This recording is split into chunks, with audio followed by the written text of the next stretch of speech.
Assalamualaikum warahmatullahi wabarakatuh. Salam sejahtera untuk kita semua.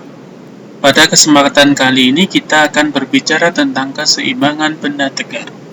Perkenalkan, saya Tommy Wijaya.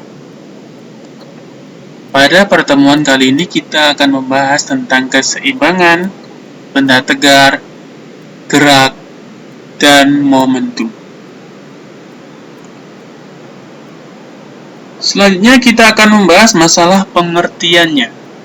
Pengertian dari benda tegar dan keseimbangan. Benda tegar adalah suatu benda yang bentuknya tidak berubah saat diberi gaya dari luar. Selanjutnya adalah keseimbangan. Benda tegar adalah kondisi di mana momentum suatu benda bernilai nol. Artinya jika awalnya benda diam, benda tersebut akan cenderung untuk diam.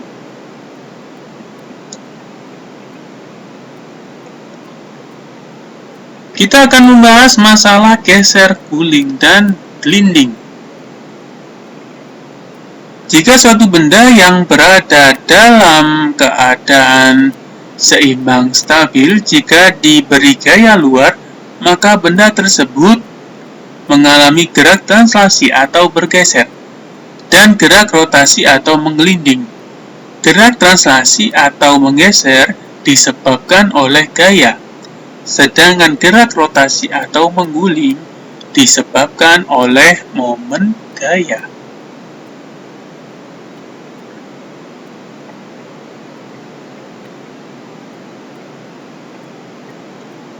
Dan selanjutnya kita akan membahas keseimbangan statis. Menurut kedudukan titik beratnya, keseimbangan statis dibagi menjadi 3. Yang pertama, keseimbangan stabil. Yang kedua, keseimbangan labil. Dan yang terakhir adalah keseimbangan indifference. Keseimbangan stabil adalah keseimbangan yang dimana benda diberi gaya atau gangguan kecil, dan benda tersebut bisa kembali ke posisi keseimbangan semula. Berikut gambarnya.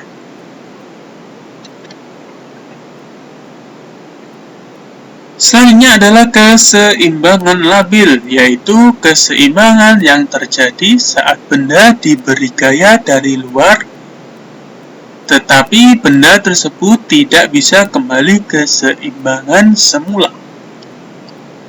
Berikut ini simulasi gambarnya.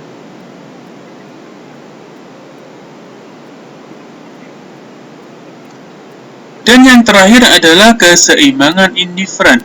Keseimbangan indifferent adalah keseimbangan yang dialami pada suatu benda apabila diberi gaya, benda tersebut tidak mengalami perubahan titik berat benda. Simulasinya seperti pada gambar berikut.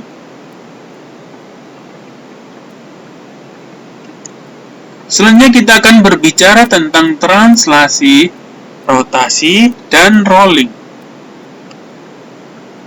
Jenis gerak yang diakibatkan adanya keseimbangan antara lain ada 3. Yang pertama ada gerak translasi atau geseran, yang kedua gerak rotasi atau berputar, dan yang ketiga gerak rolling atau menggelinding. Dari ketiga tersebut, ada beberapa perbedaan yang saling mencolok. Yang pertama akan kita bahas adalah gerak translasi. Gerak translasi merupakan gerak yang kedudukan pusat massa benda berubah tapi tidak memiliki kecepatan sudut, misalnya meja yang digeser dan lemari yang digeser. Berdasarkan aturan pada gambar di bawah ini, maka berlaku persamaan gaya 1 ditambah gaya 2 ditambah gaya 3 sama dengan 0. Dari gambar di bawah ini dapat kita simpulkan kalimat matematisnya seperti di bawah ini.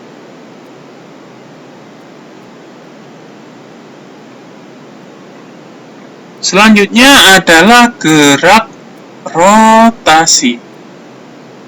Gerak rotasi merupakan gerak yang kedudukan pusat massa bendanya tetap tapi memiliki kecepatan sudut. Misalkan baling-baling yang berputar dan batu yang diputar dengan seutas tali. Dan yang terakhir adalah gerak rolling. Gerak rolling adalah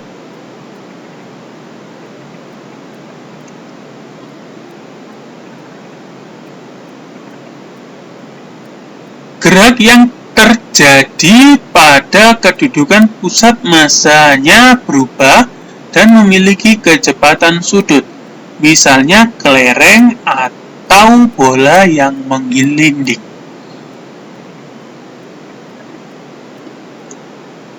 Selanjutnya kita akan membahas sebab benda berotasi.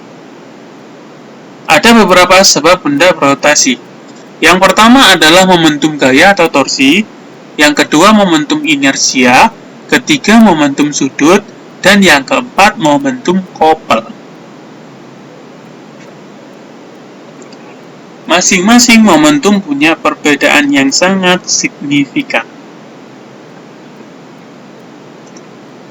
Yang pertama kita bahas adalah momentum gaya atau torsi. Benda dapat melakukan gerak rotasi karena adanya momen gaya. Momen gaya timbul akibat gaya yang bekerja pada benda tidak tepat pada pusat massanya. Simulasinya seperti gambar di bawah, dan dari gambar di bawah tersebut dapat kita simpulkan kalimat matematisnya seperti di bawah ini.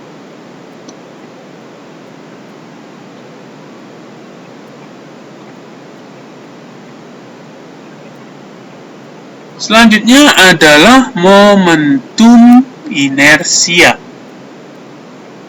Momentum inersia atau kelembaman adalah suatu kelembaman benda untuk berputar terhadap porosnya. Nilai momentum inersia suatu benda bergantung pada bentuk benda dan letak sumbu benda tersebut. Contohnya seperti gambar di bawah ini. Dari gambar tersebut dapat kita simpulkan kalimat matematisnya seperti berikut ini.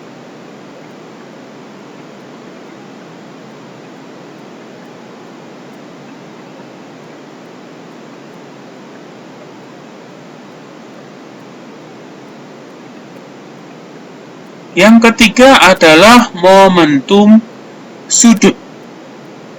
Setiap benda yang berputar memiliki kecepatan sudut. Simulasinya seperti gambar di bawah, dan dari gambar di bawah dapat kita simpulkan kalimat matematisnya seperti di bawah ini.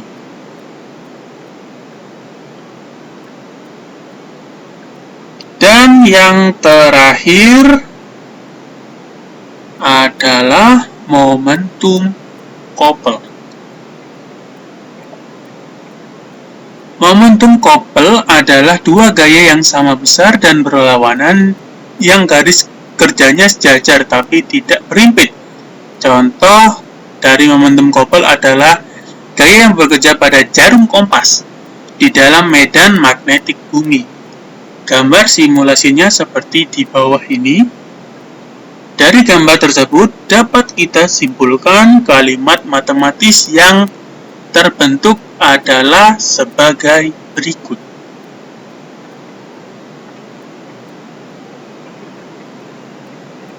Di mana momentum Koppel sama dengan gaya dikali jarak antar gaya.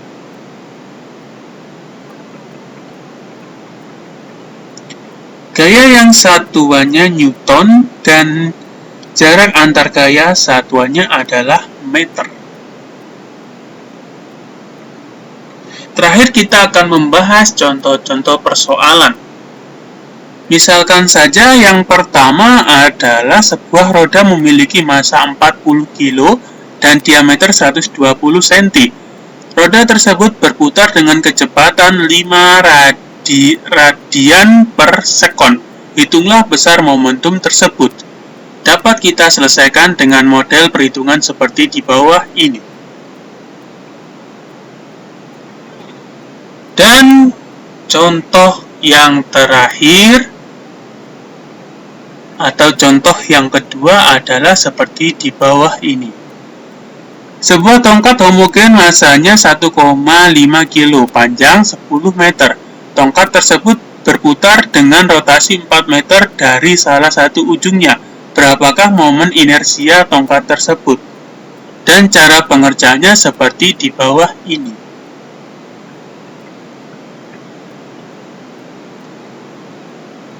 Terima kasih untuk sobat-sobat yang sudah mau mampir dan mau belajar bersama kami tentang keseimbangan benda tegar. Terima kasih dari saya, Tommy Wijaya. Kita ketemu lagi di video yang selanjutnya. Wassalamualaikum warahmatullahi wabarakatuh.